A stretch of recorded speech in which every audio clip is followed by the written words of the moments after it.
Minu lugu on selline, et ma olen pärit Lasnamäelt, kasvanud üles asfaldil ja paneelmajade vahel.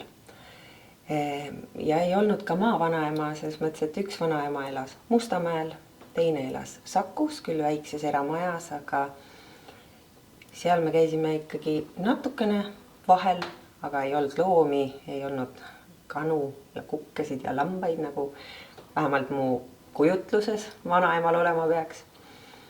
Aga ma tundsin seetõttu alati, et mul on midagi puudu.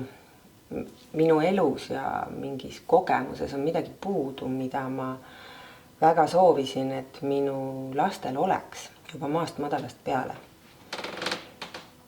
Ja kui esimene laps sündis, siis esimese lapse sünd on, või sünnitus ise on nii elu muutav kogemus, aga ma mäletan nii selgelt seda tunnet keset sünnitust, et ma olen loom, ürgne, võimas, jõuline loom, ma annan selle kontrolli oma ajust ära oma kehale, kes mingil arusaamatul põhjusel teabki, mida ta peab tegema. Ja ta teeb seda sihikindlalt ja jõuliselt. Ja veel ka see kogemus, et see, kuidas absoluutselt kõik on omavahel seotud, ehk et see kalaparv, mis ujub meres, või linnuparv, mis lendab õhus, või ma ei tea, puuringid ja siis see valu, mis minust samamoodi läbi käib, et see on mingil äraseletamatul moel üks ja seesama. Ma ei saa ennast loodusest välja kuidagi tõsta. Ja siis, kui meie tütar oli 4-kuune, siis me juba soetasime omale maakodu, et neil oleks siis tütrel ja pojal mõlemal maast madalast see maal olemise, looduse sees olemise kogemus.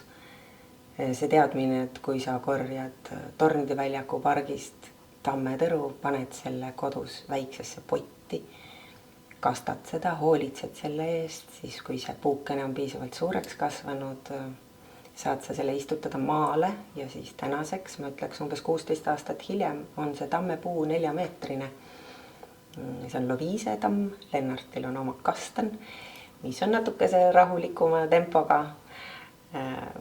Olen pidanud seda kasti- ja potipõllundust maal, tegelikult ise õppinud seda kõike alles täiskasvanuna, õpetanud oma lastele, istutanud neid porgandiseemnekesi, siis harvendanud neid ja augustis võtnud mullase porgandi ja söönud seda koos nendega, et see on normaalne, nii see peakski olema. Ja no selge on see, et loodusel ei ole meid vaja. Meil on loodust vaja, sest kui me looduse eest piisavalt ei hoolitse, võib ta meid siit maakeralt lihtsalt minema pühkida ja tegelikult ei juhtu looduse jaoks midagi hullu, ilmselt läheb paremaks. Nii et seetõttu vähim, mis me teha saame, on hoida seda keskkonda, hoolitseda selle eest, et mitte ainult meie lastel ei oleks tulevik, vaid ka lastelastel ja võib-olla isegi laste lastel.